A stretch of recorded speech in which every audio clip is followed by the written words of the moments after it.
aging. Okay, good. So we're all on the same page. And usually there's some wiseacre in the back of the room, you know, but I'm not going to do it. I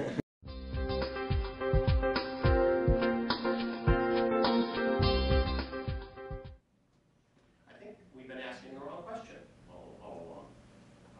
You know, when you get together a group of people and you talk about aging, people say, well, wait a second, are we talking about people 65 and older? Or are we talking about people 85 and older? Or is it 55 and older? That's all well and good, but it really doesn't matter. I think the question is not when is old age, but where is old age? If you pick up a chart at a medical center or a mental health center, you know, usually the first paragraph, the first phrase is, Hazel is an 85-year-old woman with blah, blah, blah. As if being 85 were the predominant, you know, identifying characteristic that's going to, from which everything else is going to follow, you know, in terms of understanding. So this focus on the body has led to a medicalization of aging, you know, in Western society that privileges chronological time and focuses on the individualized body as the object of our concern. Now, one of the things that follows from that presumption is that when we think about intervention and doing something about aging, we think in terms of services to individual bodies. And that's units of service to individuals is often the way we think about aging, you know, as a community issue. And we have all kinds of social service and health-related agencies that are responsible for serving vulnerable individuals. And that's all well and good. I don't object to that by any means.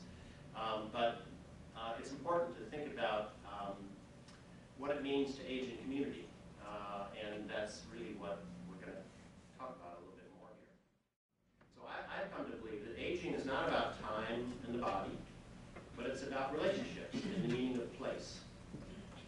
That's where aging is, if you will. And if we can shift our thinking along those lines, it makes a difference in the way we think about aging in communities. And who should be talking to whom and what we can be doing in our communities to focus on that issue. To give you an example, we met a woman named, I'll call her Hazel today. She lived near the hospital in Bloomington in one of these little arts and crafts bungalows that we have. It's characteristic style in Bloomington and many Midwestern communities, and probably in older communities in Arizona as well. These are houses that are fairly close to the sidewalk.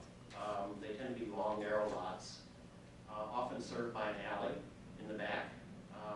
Really wonderful configuration for a community. Her front porch was lined with plants, flowers, and things. And her kitchen was in the way back in the backside of the house, and it was becoming more and more difficult for her to fill her water jugs and get to the front of the house to take care of the plants. Well, it happened one day, and it's a true story, that a young couple moved in across the street. And so being a smart, savvy person, when she would see their car pull into the driveway, she would go out onto the front porch and just kind of piddle around, you know, make herself visible. And it worked. Pretty soon they came over and they introduced themselves to her. And before long, they had worked out an arrangement.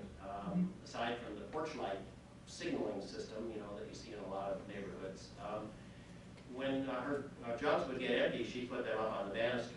And that was a cue for the neighbors to come over and take her empty water jugs all the way back to the kitchen and fill them with water and bring them back to the front porch. So it was a win-win situation, wasn't it? For everybody. It didn't take a grant. It didn't take a case manager. It didn't take a new program. Really, all it took were the natural qualities of the neighborhood itself. It's not any one thing in a sense. It's the whole character of the community that defines, you know, quality of life in that circumstance, and not just for her, but for her neighbors as well.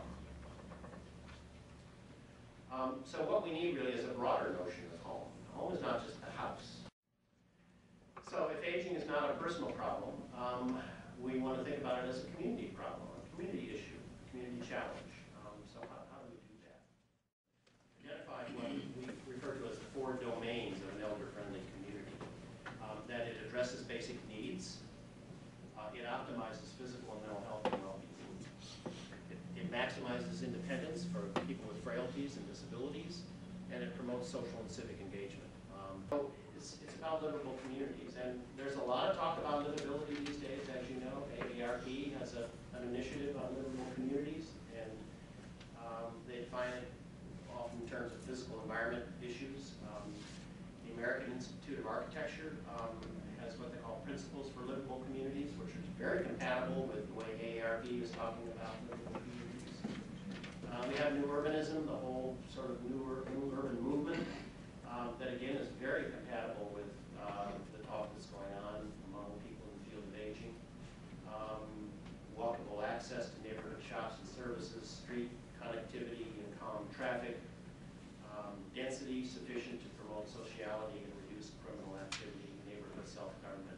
Those are principles of New Urbanism, okay, that are coming into play.